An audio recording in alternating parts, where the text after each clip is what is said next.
You don't know who enemies or friendlies are. You have no clue. Nobody wears uniforms, no idea. You have to basically wait till they attack you first. I remember I tried to get in there. I was like, okay, I can do this.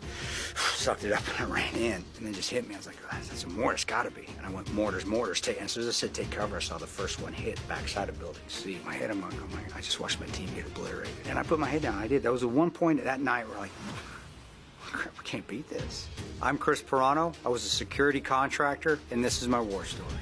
It was September 11, 2012, and we were in Benghazi, Libya. Myself and Dave Benton, he was Boone, is his call sign, and if you've seen the movie 13 Hours, that's how you recognize him. Him and myself had actually extended an extra 3 weeks. We were supposed to go home 3 weeks prior.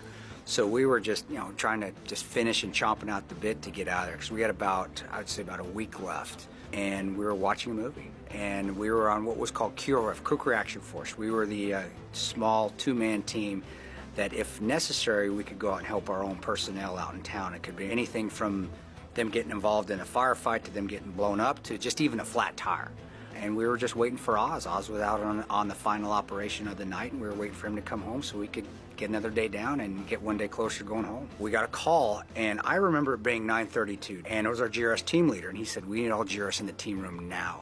And I get chills thinking about it, even right now, because there's that sense of urgency that you can hear in a voice, just that slight panic, even when they're trying to hold it together, that something's going on. And we got our gear and we headed out the door. And immediately as we headed out the door, you could see the firefight. You could see the tracers at the U.S. consulate, the State Department facility. We're 3/4 mile away and could see the red and the green. Tracers going up in the sky from a AK-47 or a PKM, a belt fed. And you heard the explosions from the RPGs. And you just saw the team, fantastic group of guys, starting to move, starting to get ready, because we needed to get our gear and possibly get out the door and assist.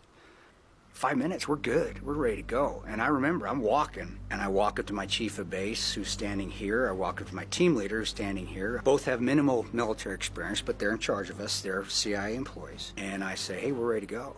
And I remember the chief looked at the team leader, and he said, tell these guys they need to wait. Now, I'm standing right here. And I know these guys. I've worked with them in other bases. But when he looked at me, kind of looked through me, and then he looked at the team leader and told the team leader, hey, tell these guys they need to wait. And I'm right here.